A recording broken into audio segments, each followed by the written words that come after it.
Hello friends, welcome to my channel. আমি তোমাদের চলে এসেছি আর একটা নতুন ব্লগ। বন্ধুরা, আই হোপ তোমরা সবাই ভালো আছো আর আমি তো ভালো আছি। আর তোমাদেরকে নিয়ে শুরু করছি আমার এই সুন্দর মনোরম ব্লগটা। তোমরা যে যেখান থেকে আমার এই ব্লগটা দেখছো সবাইকে অনেক অনেক ভালোবাসার নন্দন। তো বন্ধুরা, আজ হচ্ছে রবিবার। তো রবিবার মানে আমি তো নিঃশ্বাস ছাড়ারই টাইম পাই না। মানে সকালের দিকে এতটা চাপ থাকে, মানে প্রচুর চাপ থাকে। এখন মাঝে মাঝে মনে হয় রবিবার কেন আসে, এরকম মনে হয় কার কার বলতে পারো। মানে আমাদের মতন যারা হাউস ওয়াইফ তাদের তো সত্যি কথাই মানে বিশাল বিশাল মানে যারা একটু পরিষ্কার পরিচ্ছন্ন করতে ভালোবাসে তাদের সত্যিই খুব কষ্ট হয়। আর যারা একটু মানে অগোছালোভাবে থাকে তাদেরটা অতটা কষ্ট, তারা রান্না খাওয়া হলেই হয়। কিন্তু আমার তো সেই জিনিসটা না, আমার প্রচুর প্রচুর কষ্ট হয়। ধোয়া মোছা করতে করতে মানে ক্লিনিং করতে করতেই আমার জীবন শেষ হয়ে যায়। মানে সমস্ত কিছু ক্লিন করতে হবে। তো বন্ধুরা, আজকে আমি দেখো রবিবার মানে আমার কি ডিউটি, এটা একদম এখন তো আগে তো একটু সময় পেলে সপ্তাহে দুদিনও হয়ে যেত, কিন্তু এখন আর কি বলতে সপ্তাহে একদিন অন্তত বেডশিটটা মানে পরিষ্কার ক্লিন করার চেষ্টা করি। কারণ আমার কিন্তু নোংরাই হয় না, কারণ এই রুমটা আমরা খুব কমই এখন ইউজে হয়, কারণ আমার কেউই বাড়ি থাকে না। ওর বাবা বাড়ি থাকলে একটু সমস্যা হয়, তখন এই বেডের অবস্থা তাকানো যায় না।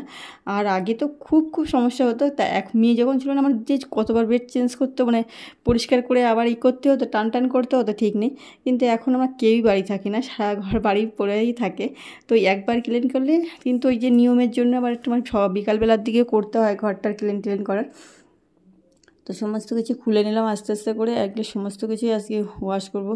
না হলে না মানে একটা সপ্তাহ হয়ে গেছে। আর তারপরে কি বলবো, পয়লা বৈশাখ হয়ে গেছে এর মধ্যে। পয়লা বৈশাখ কিন্তু এবার আমি চেঞ্জ করিনি, প্রতিবার চেঞ্জ করি। এবার আমি বেডশিট কিনিও নি, চেঞ্জও করিনি, সেই একভাবেই রয়েছে। আর এমনি নোংরা হয়নি, বললাম না ধুলেও হতো, কিন্তু আমার ওইটা বাতিকে স্বভাব আছে, ওই জন্যই আজকে ক্লিন করতে হবে। তো ক্লিন না করলে আমার ভালোও লাগে না, এটাও ওটা দেখবে। আর ঘর বাড়িও যদি একটু ক্লিন না ভাবি, যেদিনকে দু একদিন ভাবি যে ঘর আজকে পরিষ্কার করবো না, মানে ক্লিনটা করবো না। সত্যি কথা বলতে সেদিকে আমার মেয়ে এত দুষ্টুমি করে, এত দুষ্টুমি, জলটা ওই বেসিনটা আর ওখানে থাকাতে আর বেশি সমস্যা হয়েছে। এত জল মানে ফেলে সারা, আর যেই জলে পাড়া লাগে সেই মেঝেগুলোর ফ্লোরটা পুরো দাগ দাগ হয়ে গেছে। আর ওই দেখতে পারি না আমি, আমার ওই দেখলে আমার মাথা যায় গরম হয়ে, তখন আবার আমাকে মানে বাধ্য হয়ে করতেই হয়। মানে আমি এমনও হয়েছে দুপুরে বিকালবেলাও এসে হয়তো তোমাদের সব কিছু বললাম অন ক্যামেরা অফ, মানে অনেক কিছু অন ক্যামেরা অনেক কিছু হয়তো কম দেখা যায়, তখন আবার নিজের শরীরের ব্যাপার থাকে, সবসময় ক্যামেরা ধরতেও না ভালো লাগে না। আর একটা ভিডিও করতে গেলে আমার মেয়েকে দে, ওকে দে, বাবাকে দিয়ে পারি না। তো এখানে একটু ক্লিন করে নিলাম, কারণ এই জিনিসগুলো রাখবো, মানে এতটা আজকেই ভেবেছিলাম আর করবো না। তো সেই আমার হচ্ছে কি করতেই হবে, কারণ কি বলতো এখন তো অনেকটা সময়, এখন একটু সময় অনেকটা কমই পাই, কারণ তোমরা তো জানো। সেই জন্য এখন আমার অনেকটা সময় কম থাকে। তো এই রবিবারটা না হলে আমি আর না পরে সময়ও পাবো না। তো তখন আবার ওই ডিউটিতে যেয়ে আবার এই কাজ করা খুব কষ্ট হয়ে যাবে। তো সেই জন্য এখন আর এটা করতেই হয়। আর এই দেখো এবার আছে কি এক সপ্তাহ বলো পয়লা বৈশাখেতে করেছিলাম। এখানে নোংরা হয় না, তবু কী বলো, তোমাদের কারখানা না থাকলে হয়তো 1 মাস পরে করলেও হতো। আর এই জ্বালা টালা খুলি না, কী কোথার থেকে যে ধুলো আসে। আর এই বেডমেন্ট এগুলো হয় না, এমনি এটা একটু কী বলো তো, আমার একটা নিয়ম মানে অভ্যাসেও পরিণত হয়ে গেছে যেগুলো পরিষ্কার। কিন্তু কিন্তু বলো তো বন্ধুরা, আমার এই জিনিসগুলো না খুব মানে পোকায় কেটে দিচ্ছে, মানে খুব আমার শখের জিনিসগুলো আমি কি আর করতে পারবো বলো, এই যে জিনিসগুলো। ওই জন্য সবসময় না একটু ভালো জিনিস করা উচিত, মানে ভালো মজবুত জিনিস করা উচিত। একটু টাকা বেশি দিয়ে করলেও না খুব ভালো হয়। আমার এই খাটটাও মানে পোকা মানে কেটে দিয়েছে, তারপরে আলমারিটাও পোকায় কেটে দিয়েছে। মানে আলমারিতে এমন কাটছে, মানে আওয়াজ, আমি ঘুমাতেই পারি না। আজকেই সকালে এত আওয়াজ হচ্ছিলো, আর খুব দুঃখও লাগছিলো যে কি করলাম। মানে এত, আর এইটা আমার খাটে তোমাদের একদিন একদম কাছের থেকে ক্যামেরা এনে দেখাবো যে কোথায় কোথায় ছিদ্র হয়েছে, আর আমি কী করেছি। আর এখন সত্যি কথা করতে করতে না ইচ্ছাও হয় না, এখন আর ভালোও লাগে না করতে, কত করব। করতে করতে মানুষের না একটা হয়ে যায়। আমার খালি নোংরাটা দেখতে পাই না, শরীরে এত কষ্ট হয়, তবুও করতে হয়। তো এই পাশটা খাটের এই পাশটাও আমি আস্তে মানে সবাই এগুলো তো ক্লিন করি। আর এই ঘাটটা মানে এই যে উঁচু যে চূড়াটা, ওইখানটাই বেশি ডিস্টার্ব হচ্ছে, ওইটাই মানুষের ফ্রন্ট সাইড, ওইটাই আসছে বেশি সমস্যা হয়ে যাচ্ছে। মানে ওখানেই দুটো ছিদ্র করে দিয়ে অলরেডি হয়ে গেছে ছিদ্র দুটো। তো কিছু মানে আমি একটা পুট্টি করেছি। আর অ্যাকচুয়ালি কী বলতো, যে দোকান থেকে আমি আনি সেই দোকানদার তো আমার এই কাঠগুলো খুব একটা ভালো দেয়নি। আমার এখন মানে ইউজ করতে কাজটাও খুব ভালো করেনি। তো ওই জন্য না ওই লোকের আমি এই দিনকে দেখা হয়েছিল বাজারে, তো বলেছিলাম, তো বলছিলে যাবো বৌদি যাবো, কিন্তু উনি যাবো বলে যদি আজকে বলে তাহলে 3 মাস পরে আসবে, এরকম একটা ব্যাপার। তো আর ওনার দোকানটা এত ভালো চলতো না, কিন্তু মানে কি বলেন তো, ওই যে এখনই সময় না কথার দাম দিতে হয়, কথার দাম নেই, একদম কথার দাম না থাকলে কোনো সময় হয় না। কথা, যে কোনো মানুষকে কথা দিলে তার কথার দাম রাখার চেষ্টা করতে হয়। জীবনে অসময় মানে অসুবিধা সবারই থাকবে, কিন্তু চেষ্টা, আমি একটা কথা দিলাম তাহলে আমি 2 দিন 4 দিন পরে দেবো, তাকে কথা দেবো, তাহলে হবে। কিন্তু কথার সময় দাম দিতে হবে, কথার দাম না দিলে তাকে কেউ, সত্যি কথা হে হয়ে যায় কিন্তু সত্যি। আর এই যে আমার এই খাটের এইখানেও হচ্ছে কি দেখেছি, মানে কী বলতো, যখন পাথর লাগালাম না তখনও সমস্যা হয়ে গেছে। অনেক দিন জলের মধ্যে এখানে ওখানে মানে ফেলে ছিল না, ঢেকে রেখেছিলাম, কিন্তু সেইভাবে একটা যত্নের জিনিস সেইটা মানে রেখে দেওয়া, তো ওতেও অনেক সময় অনেকটা নষ্ট হয়ে গেছে কাঠগুলো। কাঠ লোহা এগুলো হচ্ছে জলের সবচেয়ে শত্রু বেশি, জল আর হচ্ছে কি কাঠে আছে উই পোকা, এই দুটো খুব বাজে জিনিস। আর এখানে আমার মেয়ে জন্য কি লাগিয়েছে সাদা সাদা মতন, তাই আমি নখ দিয়ে খুঁটে তুলে দিলাম, তাই উঠেই যাচ্ছে। আমি যে কিছু একটা হয়তো কাঠের থেকে বেরিয়েছে নাকি, না দেখলাম কিছু লাগিয়েছিল একদম ছোটো ছোটো সাদা সাদা, সেগুলো নখ দিয়ে খুঁটে তুলে দিলাম। তো ওই একটা জিনিস যদি আমি 10 বছর 20 বছর মিনিমাম, কারণ একটা খাট তৈরি করতে প্রচুর টাকা খরচা হয়, এটা তো নর্মালি সবাই জানো। খাটের একটা মিস্ত্রি, ওই জন্যই সবসময় বলি ভালো কাঠ হলে কিন্তু মানে নিজের জীবনও শেষ হয়ে যায়, এরকম হতে পারে। আমার এই আলমারিটার অবস্থা খুব খারাপ। এই পাশে তোমাদের দেখাতে পাচ্ছি না, এই পাশে কাঠটা মানে একটা কাঠ থাকে না, 2-1টা কাঠ থাকে, সেই মানে ভালো কাঠের মধ্যে একটা যখন দেওয়া হয় না, সেই একটা কাঠের জন্য সমস্ত মানে জিনিস নষ্ট হয়ে যায়। আমার এই অবস্থা, আমার এই শখ আমি কি আর করতে পারবো বলো? আমার এত কষ্ট হচ্ছিলো না, এই যে এই পাশে যে অনেকটা ছিদ্র হয়ে গেছে, এরপরে ভিতরের জিনিসপত্র রাখাটাই সমস্যা হয়ে যাবে।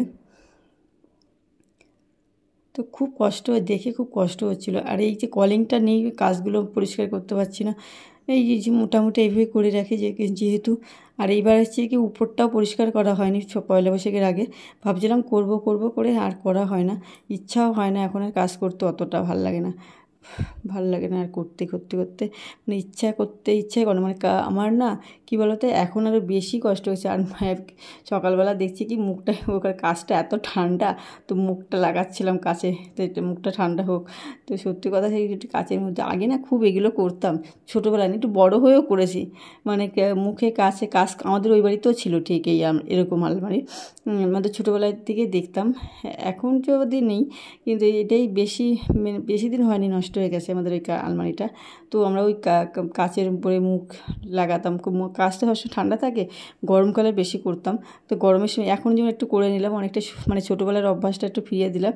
আর এইগুলো ভাবছিলাম একদিন পরেছে চুড়িদারটা আর কাচবো না, একদিনের জন্য আর কাছাকাছি করবো না, যেগুলো মোটামুটি কাচার সেইগুলোই করবো। আর সঙ্গে ফ্যানটা মানে এখন আমার ফ্যান চালানো শুরু হয়ে গেছে না, একটু নোংরা পড়ছে, মানে আর অল্প থাকতে পরিষ্কার করে নেওয়া সব থেকে বেটার, কারণ তাহলে অল্পতেই পরিষ্কার হয়ে যায়। আর যদি খুব নোংরা হয় তারপরে সেই নোংরা তোলা ভালো করে পরিষ্কারও হয় না, নোংরা মানে দাগও হয়ে যায়। ওই জন্য আমি অল্প থাকতেই করে নিই, তাহলে আর কি সমস্যা হয় না। আর একটু লম্বা হলে কি দেখো, আমি কিন্তু নিচে কিছুই দিইনি, মানে চেয়ার টেয়ার কিছু নয়, এমনি করছি। আরেকটা মাঝে মাঝে মনে হয় আরেক 4 আঙুল মতো লম্বা হলে খুব ভালো হতো, তাহলে সমস্ত কিছু আর মানে অনেক সময় জায়গায় যেমন চেয়ার টেয়ার দিয়ে করি না উঁচু, এখানে তাহলে করা লাগতো না। তবে লম্বা মানুষের কিন্তু একটা সুবিধাও আছে, অনেক কিছুতে সুবিধা, যেমন অনেকে স্কুটি না মানে হাইটে শর্টের জন্য চালাতে পারে না, সাইকেলগুলো খুব ইজি সেভাবে, মানে স্কুটি মানে লম্বা হলে কোনো কিছু টরার ব্যাপার, লম্বা হলে দেখতে তো অবশ্যই একটা ভালো সৌন্দর্যের ব্যাপার থাকেই লম্বাতে, কিন্তু মানে অনেক কাজেও সুবিধা আছে লম্বা হলে, এই জিনিসটা অনেকটা সুবিধা।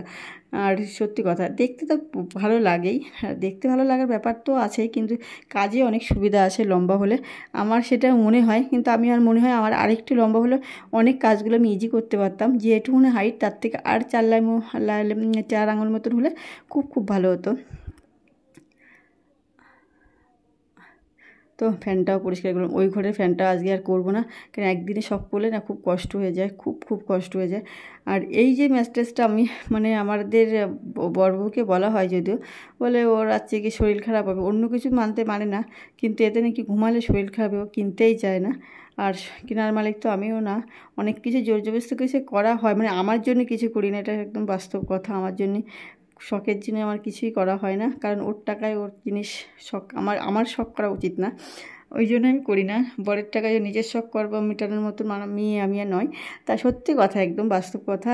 অনেকের যেমন থাকে না, ডিমান্ড থাকে বলে এটা দাও ওটা দাও। আমার বর কখনো বলতে হবে না যে আমি বলি যে আমাকে এটা দাও। এত বছর হয়ে গেছে কখনো ডিমান্ডই করিনি আমার বরের কাছে। অনেক সময় ওই জন্য লোকে বলে যে কোনো অশান্তি হয় না, হচ্ছে আমার ডিমান্ড নেই বলেই অশান্তি হয় না। অশান্তি করার জন্য ডিমান্ড লাগে, যে এটা যে না দিলেই তখন অশান্তি হয়, ঝগড়া হয়, সেটাই কিন্তু আমাদের ভিতরে এই জন্যই হয় না। আমার ডিমান্ডই নেই। আমি ভাবি বর ইনকাম করে বর ইনকাম করে বরের টাকা, ওটা আমার তো কিছু না। আমি এই মেন্টালিটি বলেই আমার অশান্তি গণ্ডগোল কখনো হয় না। আর আমার চাহিদা একদম নেই, চাহিদা বলতেই একদম এইটা দাও ওটা দাও, এটা লাগবে ওটা লাগবে, এইসবগুলো নেই বলে আমার সংসারে কখনো অশান্তি হয় না।